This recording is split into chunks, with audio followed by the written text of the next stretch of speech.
Okay, the purpose of this video is to go through the big concept that's in 5.3. In 5.3, we're working backwards. We're taking areas and finding the z-scores that go with them, and then when necessary, finding the x values to go with the z-scores. So let's just start with, how do I take area and find the z-score that goes with it? So this first example says my area is 0.3520. And so if you look, the z-score is less than 0, which makes sense because at 0, that's your halfway mark. So since your area is under 0.5, you know your z-score is going to be negative. So we have a negative z-score, and we can go to our table and do our best to find an area that's close to 3520. So we come in here, and that means that you're looking in here somewhere for that area. So what did I say? I already forgot. 3520. Okay, so 3520 happens to actually be a value on your table. So what does it go with? Well, negative 0.3 is the first part of it. And what's the top of this column? So we scroll back up, maybe, and the top of the column is 0.08. So -0.38. Z-score is negative 0.38. Awesome. Okay, if you notice on this table, your z-score is still negative because look where it is. But your area is 0.7190, which is more than half. But notice it's on the right-hand side. So you're looking for the complement of it. So how much is this area? That's what you need to look up on your table. So you do 1 minus 0.7190, which is what? 2810? So we're going to look up 2810 on our table. So looking for 2810. Now you don't always look out. These first two examples, it's exactly what's on the table. Here's a 2810. But you're not always going to find one that's exact. You're going to have to guesstimate. So 2810 goes with negative 0.5 and how much? Negative 0.5 and 8. So this guy has a z-score of negative 0.58. Ta-da!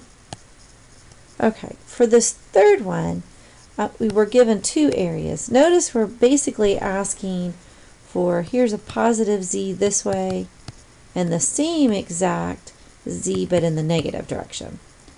So I just need to look up one of them. And since the table only looks up the value to the left of where you are, the piece that makes the most sense is to find out how much is this. So you were looking at an area of 0.475 on this half. So what's left over? So you have 0.5, which is half of the grid, minus 0.75. So you're looking for an area of what? 0.25? So this is the area that I need to look up on my table. So let's scroll down. We know the answer will be negative 0.025. So we're scrolling through here, 0.025. Here's a 0.0256. Right next to it is exactly 0.025. So that corresponds with a z-score of negative 1.9 and then come up 0.6. So the z-score is negative, man, I'm getting old. I can't even remember what I just said. Negative 1.96. And the other z-score is positive 1.96. Because remember, this distribution is symmetrical. So once you have one, you have the other one. Okay, awesome. Okay, so what if I want the area to the left of z to be 0.04? This is the same as asking you for the fourth percentile. So if I come to the table, and look for 0.04, I don't find exactly 0.04. So what do? So 0.04, I have a 0.041, and I have a 0.0392. I pick the one that's closer. So this guy is the closest. So negative 1.75. The only time you would average those two together is if these two values are exactly the same distance away from the value that you want. So, other than that, you pick the one that's closest, okay? If you have a TI calculator, it'll do that value for you exactly. But for the purposes of our course, this is plenty close. Okay, so let's take a word problem situation. Here's what we really need this skill for. We're given the fact that ice cream consumption in the United States is on average 17.9 pounds per year of ice cream per person. That's crazy. And a standard deviation of 4.4 pounds. We know that it's normally distributed. We see this in the graph, and this graph is given. Then we're asked the following questions. What is the largest consumption of ice cream that can be the bottom 10% of consumption? That's the same as asking for the 10th percentile. So the 10th percentile equates to my area being 0.1. So I have to look for a z-score first before I can actually find the amount of ice cream, which is what they're asking for. This is what they want. And so I have to go backwards twice. I have to take area, find a z-score, take the z-score, find the x value.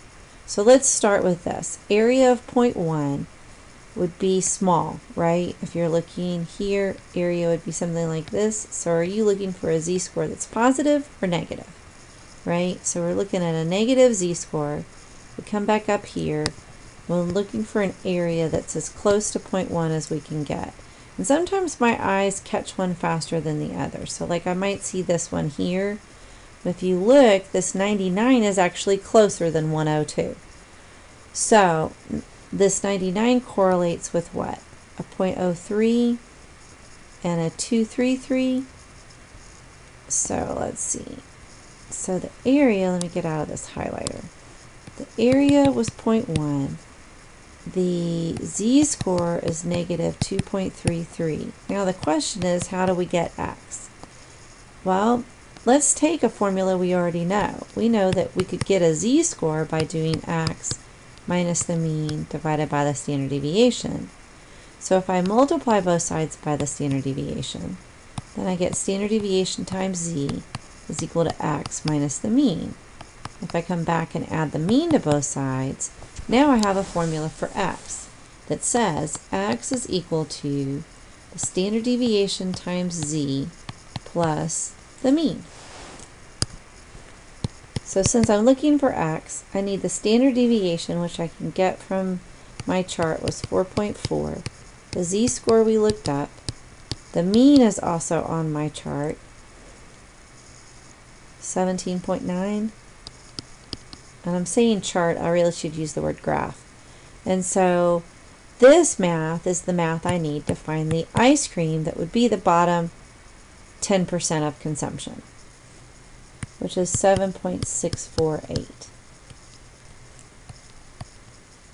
So that would be the amount of ice cream in pounds that would set up the bottom 10%. Okay?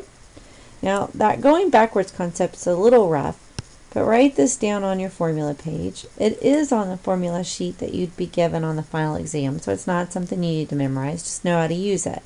So again, the thought process is we're going to take area, go backwards and find a z-score, go backwards one more time to find the x value that would give me this area.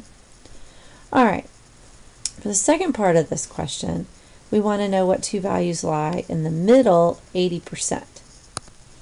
So let's draw ourselves a picture. Middle 80% looks something like this, where here's the 50% mark. And so this space is representing 40%, right? Okay, so then the missing piece to correspond to our z-table would be this little piece right here, which is 10%, which you just looked up. So what was the z-score that went with that? The z-score was negative 2.33. So the positive z-score would be positive 2.33. You already have the bottom of the answer to this question. What two values does the middle 80% lie? So the bottom value was the 7.648. We're just looking for the top value. So to do the top value, we take x is equal to our standard deviation times our z. So there's our positive z-score. Our standard deviation was 4.4, and we're going to add that to the 17.9. So 17.9 plus 2.33 times 4.4 gives us a grand total of, holy cow, 28.152 pounds of ice cream. Woo! That's awesome. Now go practice. Bye.